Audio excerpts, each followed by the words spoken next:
the same out there. Government witness, informer. Yeah, I think that there's along with the word grass. I think there'd be very much. Is grass the same in America, Gary? Well, grass is something you mow in your front yard in America.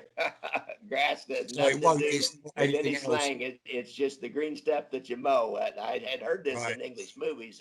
Said somebody was a grasser, and I thought, well, what the heck is a grasser? I could tell from the context it was probably an informant. I wonder how that got started. I'll tell you what, Gary. I'll find out where that come from, where the saying grass comes from for next time. What other slang words?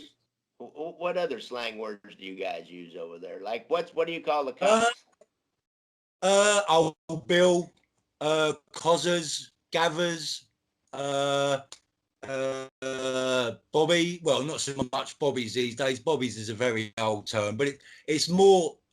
Again, we call them 5-0, especially in London. Down in London, a lot of people call them 5-0.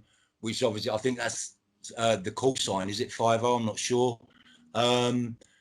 Old Bill covered that one. Yeah, so they're the main ones really. Not a lot of difference. Okay, what about say in the trying to think of some other contemporaries here in the United States. What other slang words do you guys use in England?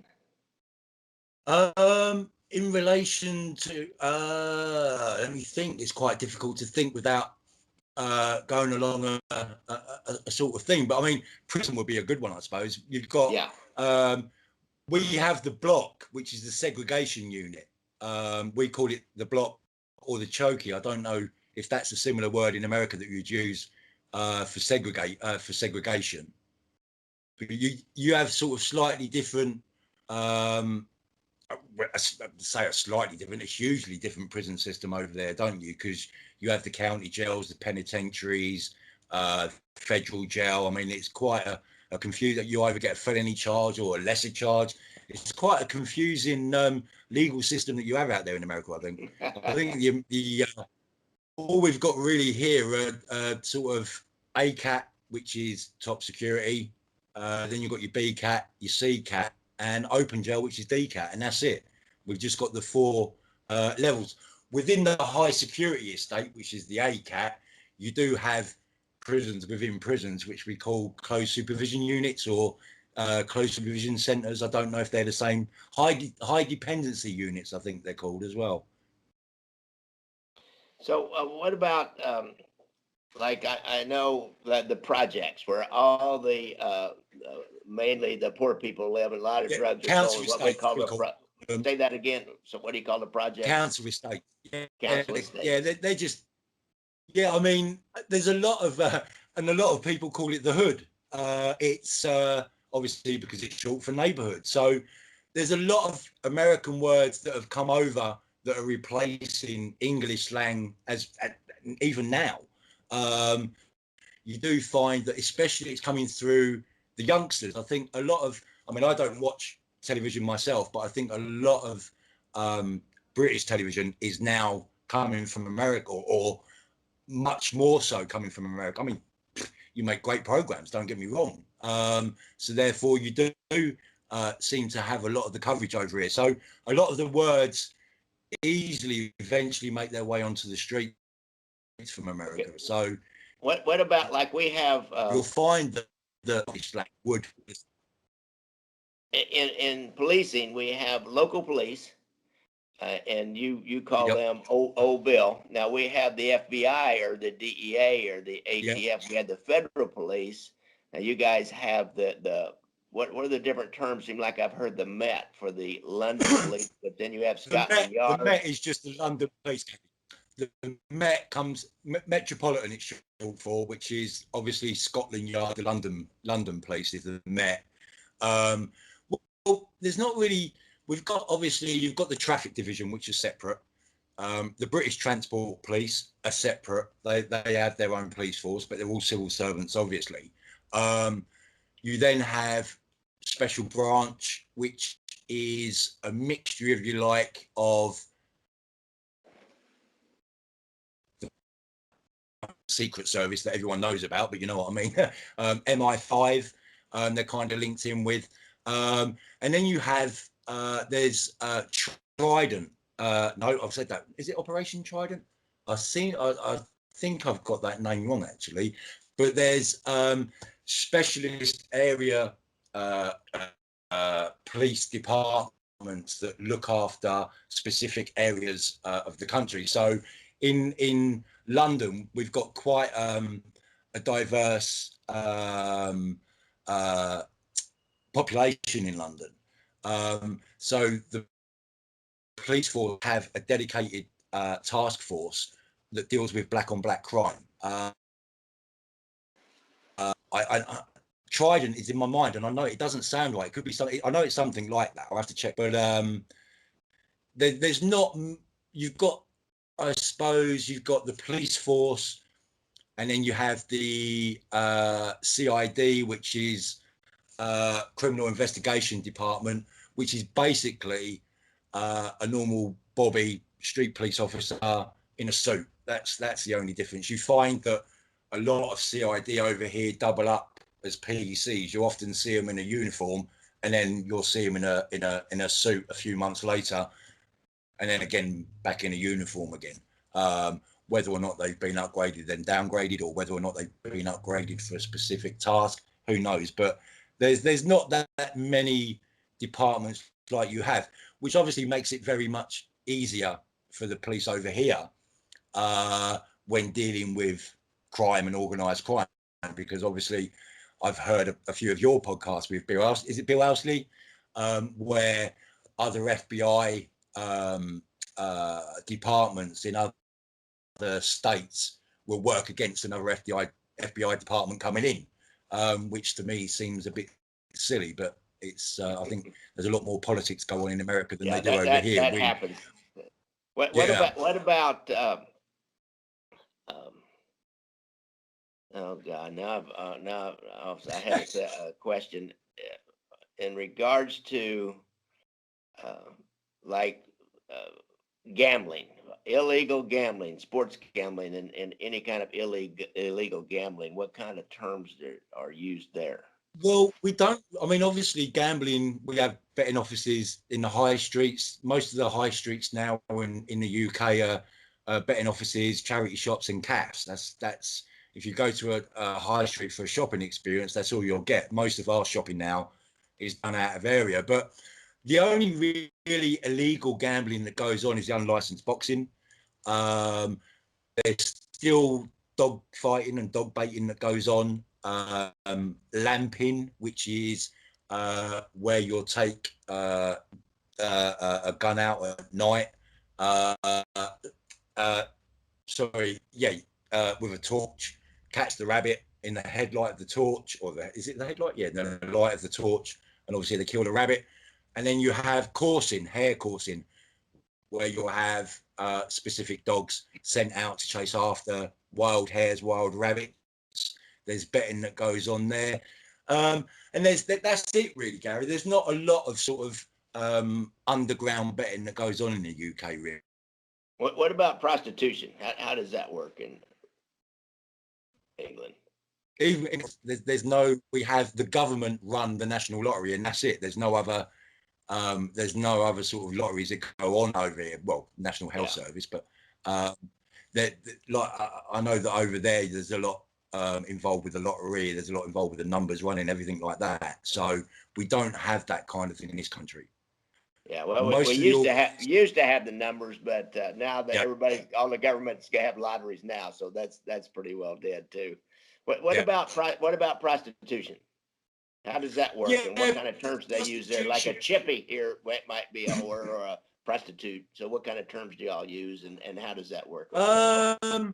Obviously a whore, prosy, working girl, lady of the night is a very old term that was used in this country to describe a prostitute.